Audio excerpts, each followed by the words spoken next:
miles away. This is how extensive the tunnels were. They had caches of, when I say caches, they had stores of rice, stores of ammunition. They had hospitals underground. I've seen these things.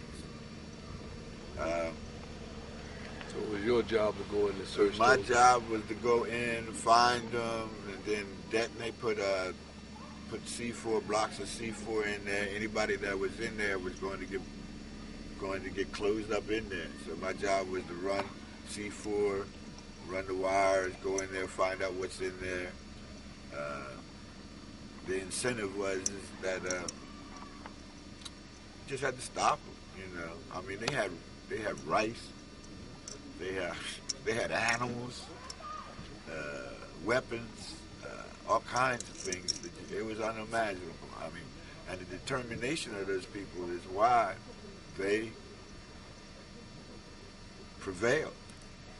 I wouldn't say that we lost the war, because I don't think that I was in any firefight or any combat situation where we lost.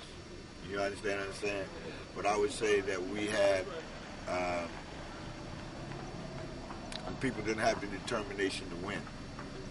They didn't have the will. The country gave up. The people gave up. They didn't have the will to win. There was body counts was always in our favor during the firefight. So I would say that we never lost a firefight, but we lost the will to win. And that's where the country went wrong, and that's where the country lost the war. It wasn't a losing militarily, it was a loss as far as the will, politically.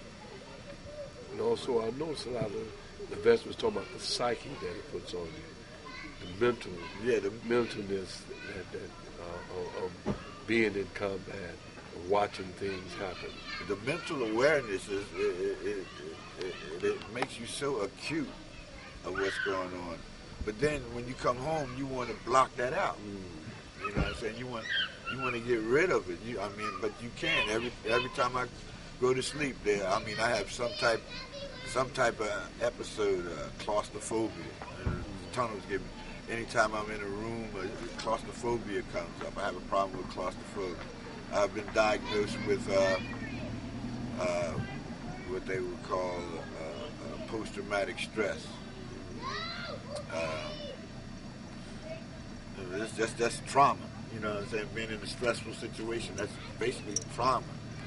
And that can lead to anything, drug addiction, alcoholism, because you just want to forget. You know, you just want to forget it. So, but Islam gives you a clean and a sober heart.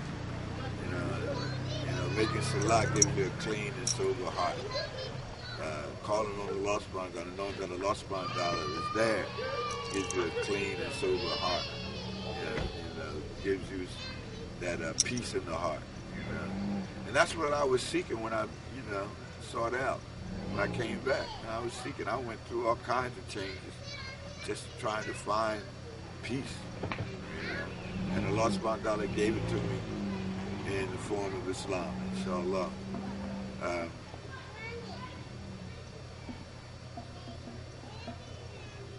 I think about all the people that we left over there, as far as the wounded, the dead, the missing, because I know there's some people still there. It's a waste. Basically, it was a waste of a generation, man. A lost generation. And a lot of us didn't come through it. I was in the hospital because of this bone degeneration for a year.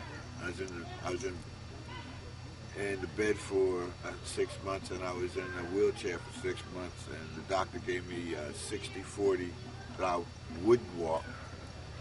Khalifa T came and gave me words of encouragement from Amur Rashid, and said that everybody was praying for me, and I said, saying du'as, inshallah. And I said, well, all it takes is one du'a.